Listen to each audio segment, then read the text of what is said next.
In other words, what is sloth? No, no. Sloth means the inability to see any worthwhile alternative of action. That's why sloth is the beginning of despair. It can get manifested as laziness. When you have too much to do, take a nap. At least that's what I do. I feel like maybe 7 could have gone. So it's, in a sense, what's important about that notion then is that failure of imagination can lead to sloth, because we simply can't imagine other possibilities. It's the example I gave earlier.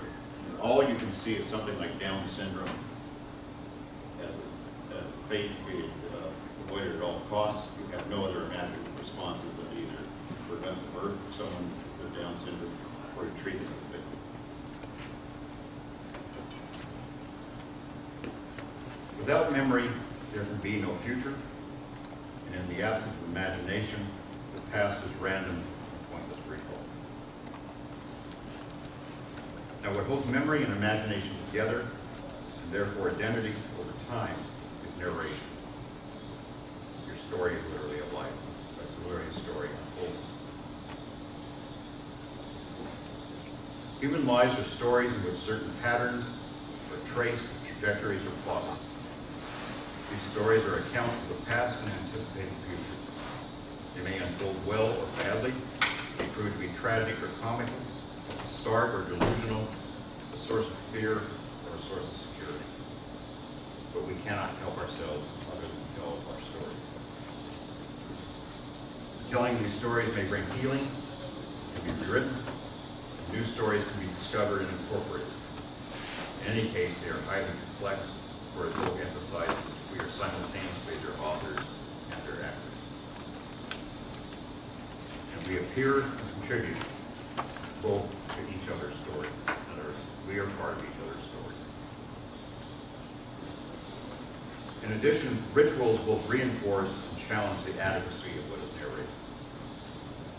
Okay.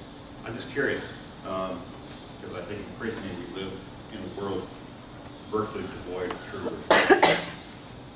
How many of you, when you sit down to read or write, go through a ritual?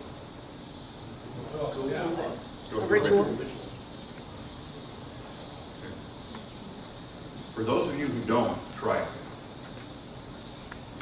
In honor of the ritual that works in your comprehension of the reading and the writing. Who was the other person that raised their hand? These are the 2 ADHD people who cannot do it without a ritual. It's probably part of it. Yeah, but like you have the art stuff too, you know? I just found, that seems really poignant, I think. No, I'm not going to comment. That's true. But, They have to have it. no, I think ritual is important in terms of what is important in your life. We'll ritualize it. And if nothing's important, then you ritualize it.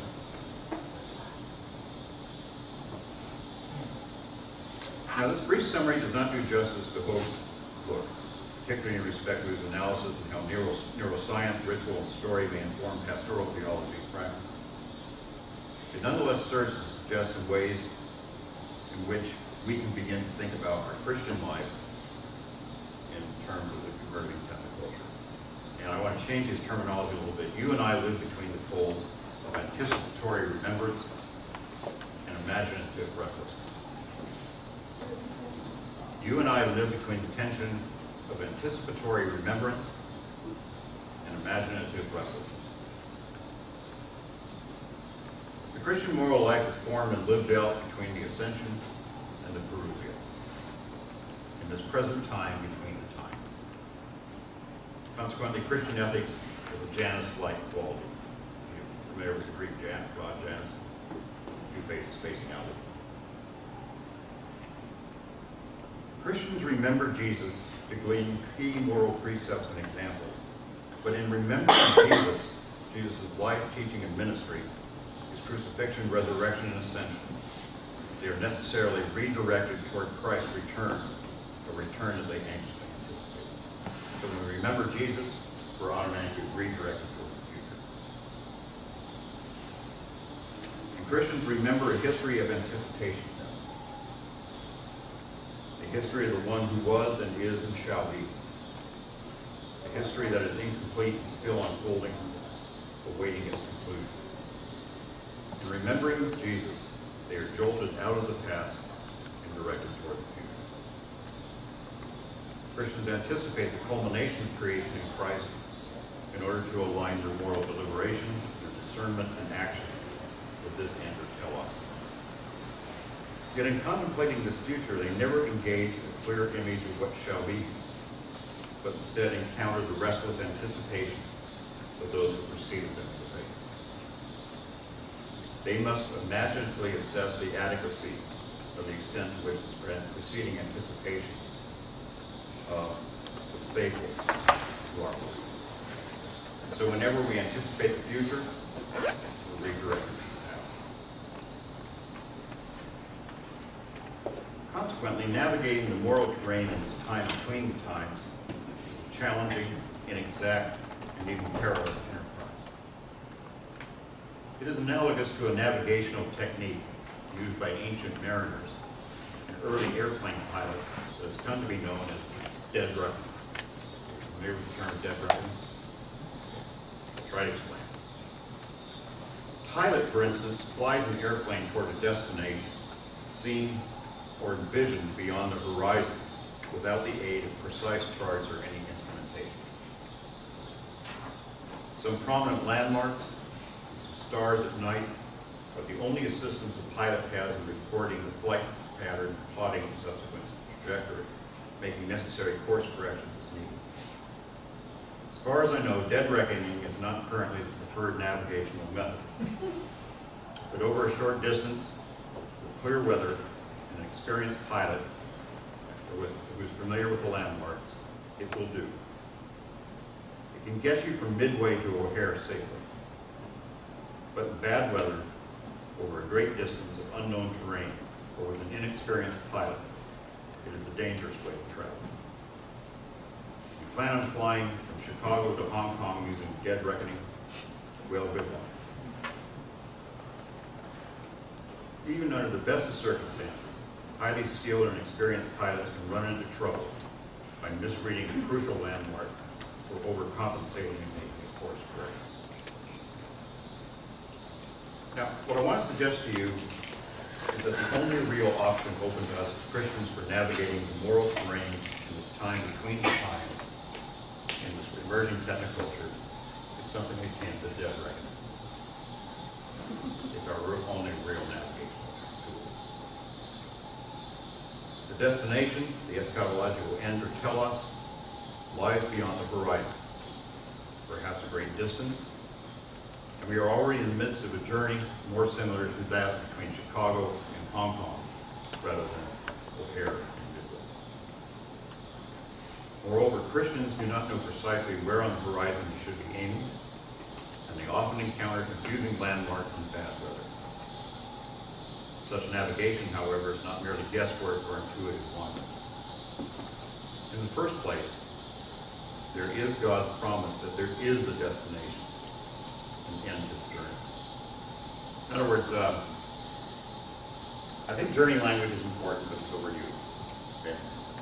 We always hear, well, what's important is not the destination, it's the journey. No, the destination is actually pretty damn important, okay? And you better make sure you're headed toward the right one. Okay? It's not just the journey, it's both the journey and the destination. The details of this promise are admittedly vague. Christians do not know where or when exactly the destination will be reached. But they do have some hints that it will entail a reign of judgment, love, justice, peace, and reconciliation. That the hungry shall be fed, the naked clothed, and the ill healed. The lion shall lie down with the lamb. That the good will prevail over evil. And these, of course, are little more than puzzling images as seen on here. But we are nonetheless beckoned beyond the horizon. Keep going. Christians are pulled by a restless imagination. Secondly, we are not bereft of any guidance whatsoever. We have at our disposal the travel logs and journals of our ancestors of faith who have journeyed before us. Although the landmarks we encounter are not identical, they are more often than not similar.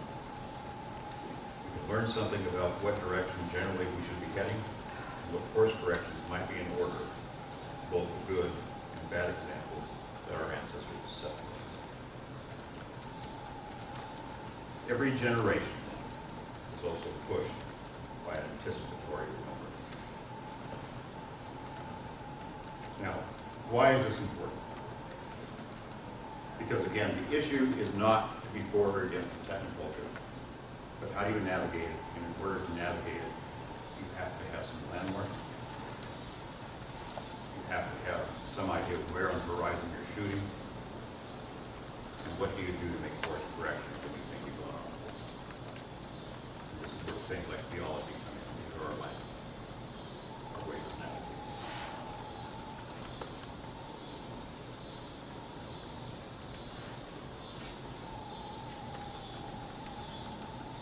So Boardman's account of focal things and practices, I think, offers a promising vision. Where, for example, in something like the practice of Eucharist, we gain landmarks. Those important things like, first, where does the Eucharistic liturgy begin? It begins in an act of justice, does it not? We are convicted of those things that we know we have done, what we ought not to have done, or what we fail to do, and we confess those sins. And then, following confession, there is repentance and the promise of amendment of life. So it's this notion that in some ways it's through the very acts that we go through week after week of worship, we are prepared for the death reckoning in the world. We understand that things will need to be done over and over and over.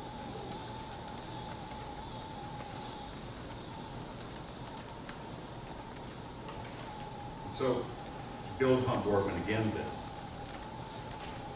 we have focal orientation.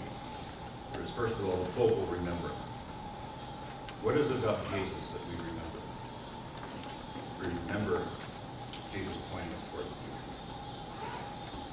It's important to recognize that as Christians we are not engaged in the faith of restoration. We're not restoration. The Bible begins in a garden and it ends in a city. Our purpose is not to sneak back into Eden, but to prepare ourselves to receive the gift of the New Jerusalem.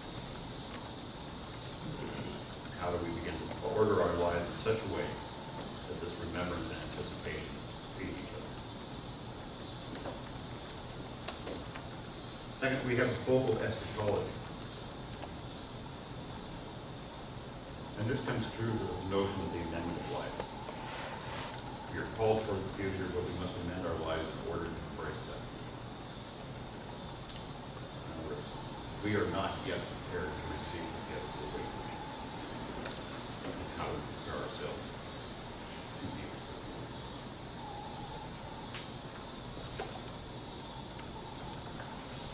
Now,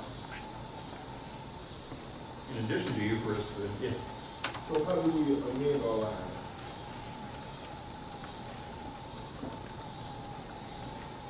We stop doing things we ought not to do and do things we ought to do.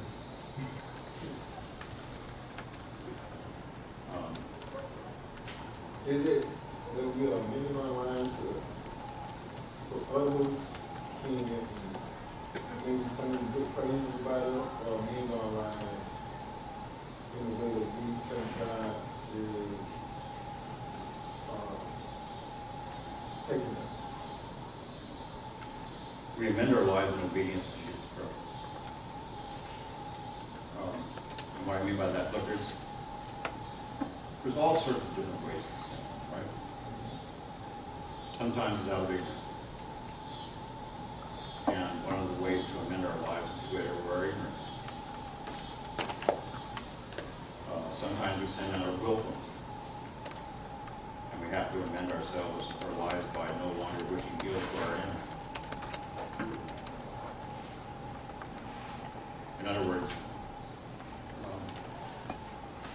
don't want to put a technique on how do you go about amending your life. I think we amend our lives in different ways, and of course, changing in different circumstances. One way you amend your life, for example, if you pledge to be faithful to another, you stop being unfaithful. And my hunch is we could all make a very long list of ways we need to amend our life. Even the person who says, well, I have nothing to amend, needs to amend his or her life.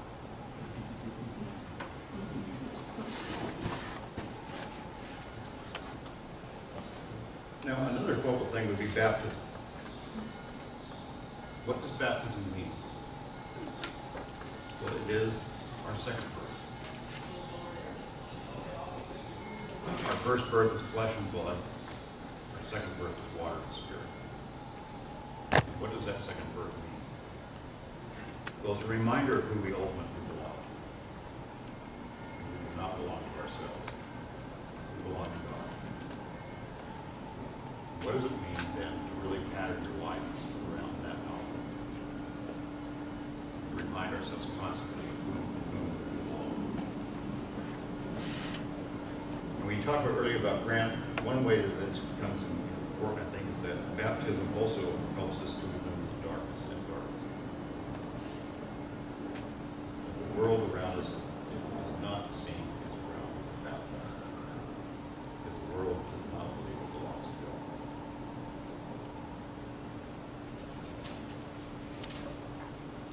And the problem then in the world of darkness is that good is disfigured into evil and evil into good. Such distortion is subtle, ordinary, frequently unrecognized, because it is accomplished under a veil of darkness and unexposed for what it is.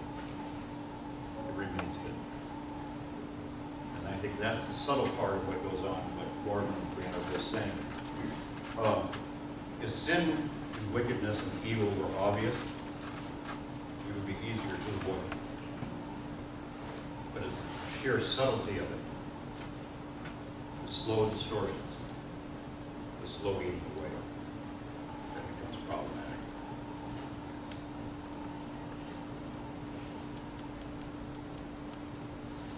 And this is why, because of our baptism, we are never entirely at ease or entirely at home in this world. Because we know this is not the destination. This is the world where we're engaging in dead reckoning. We're navigating. Baptism, however, does not or should not result in despair or hatred of the world.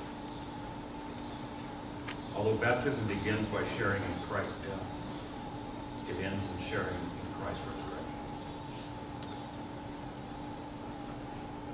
In baptism, we die to Christ, and we are raised with Christ.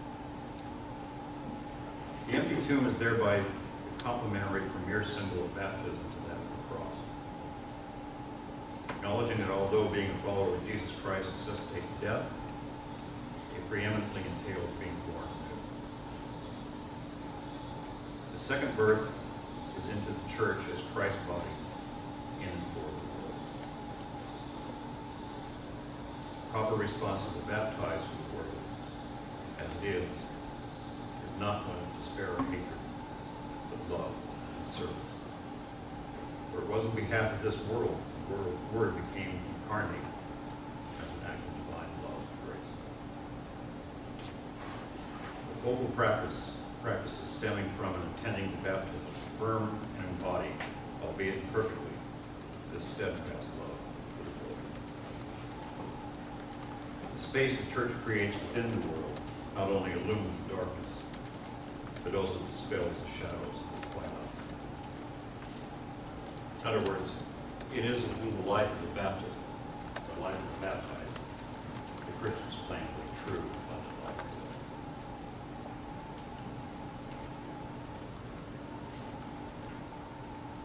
And so in baptism, we anticipate the resurrection of Jesus Christ. And in doing so, we engaged, we've talked about the amendment of life, the fancier word, this is metanoia. What does metanoia literally mean? Changing direction. So we understood its course correct.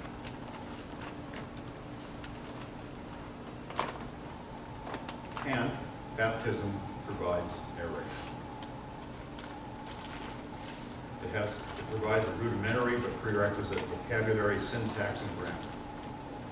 In the absence of baptism, subsequent discourse sacrifices its distinctive importance.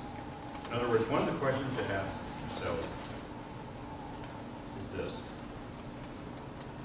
If baptism doesn't make any difference in how you live your life, then why do we do it? What is the claim that it makes upon us? What does our baptism require us to say no to? And what does it require us to say yes to?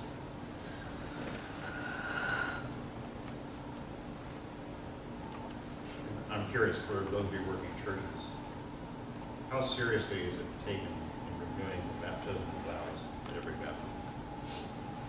Every Sunday. Not every Sunday. Every time, every baptism, always. The same.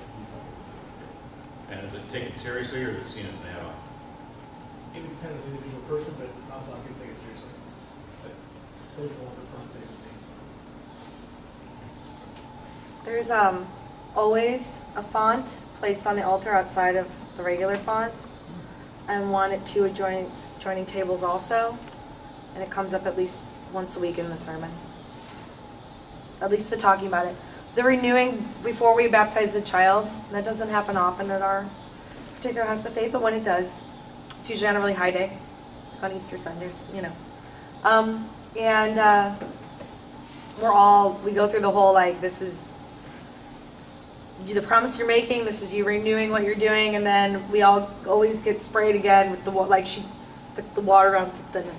We get a little sprinkle, not as to rebaptize, but as to remember. Right? Gotta be clear on that. You gotta be clear on that. It's very important. That's the Anabaptist line. Yeah, right. Easy. Be very clear on that.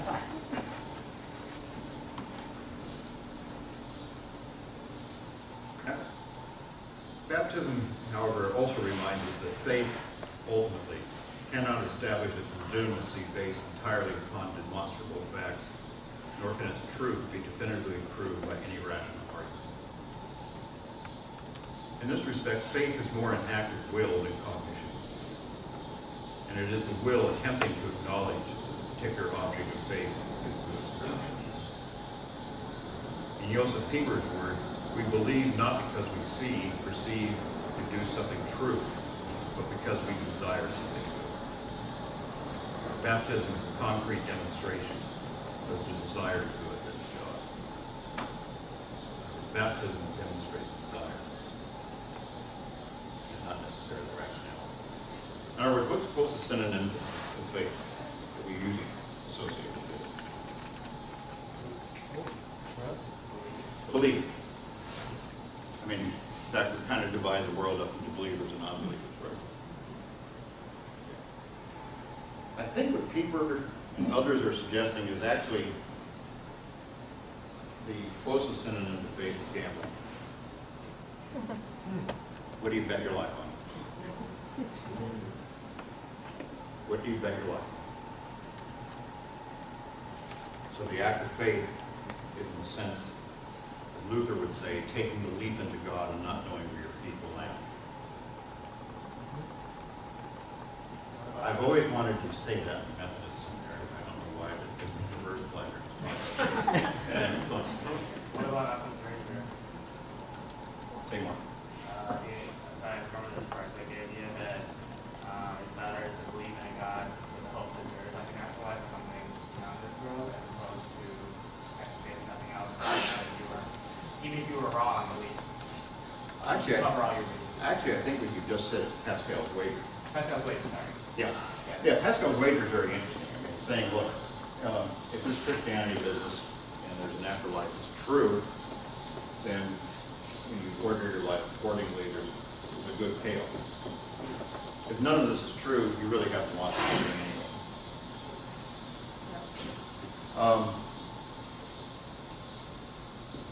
Yeah, I mean, there's a certain inescapable logic about that. But why play your life safe?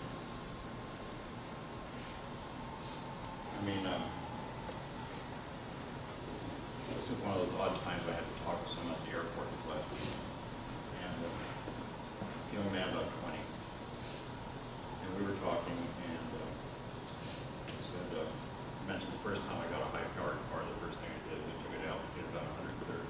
And he really looked at me and said, well, why would you drive that fast? It's not safe. I said, for the adrenaline. And I said, don't you ever break the speed limit? He said, oh no, I don't drive. And I said, well, why not? He said, well, it's kind of a waste of time when I get my friends to take the place and things like that. And I finally said, look, I said, I think your greatest worry is when you meet St. Peter at the early gates and he pulls out the iPad and say, well, reply back to there's no demonstrable evidence that you ever lived. And I think there's a certain notion of that is why Christianity is not a calling by God to play it safe. It's a calling by God to live your life in accordance with what you believe, what you have bet your life on, what is good and true. Because I think the weakness of Pascal's wager is that this is really the only shot you have. Why would you play it?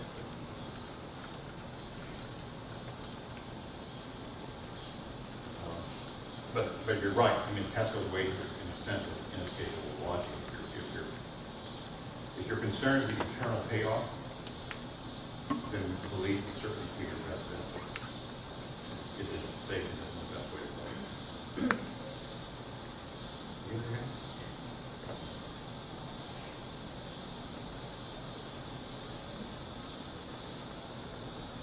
And so I think with this notion of baptism, we can begin to engage in technoculture that's simultaneously critical and constructive. But the question of baptism is really, again, what are you betting your life on? Where do you place your hope? What brings you security? And to answer those questions, people will tell you one thing,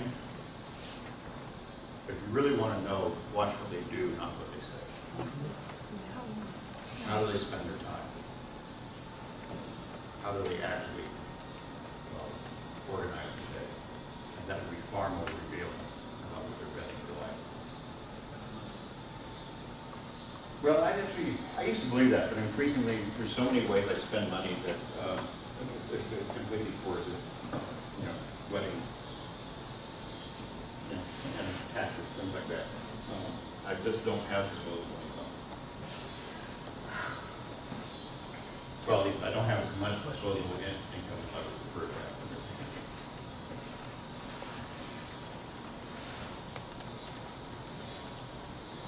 Okay, so what exactly then are Christians proposing when they attempt to engage those nomadic inhabitants of the emerging technical?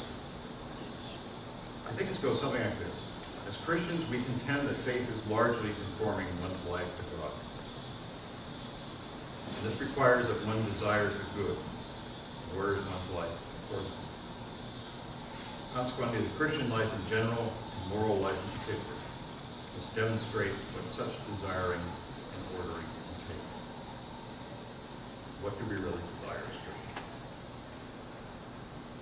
Which brings us to the next focal thing in practice, the Eucharist, which we've already talked about. For it is in the Eucharist that we find the exemplification of the imaginative restlessness of the Christian pilgrimage.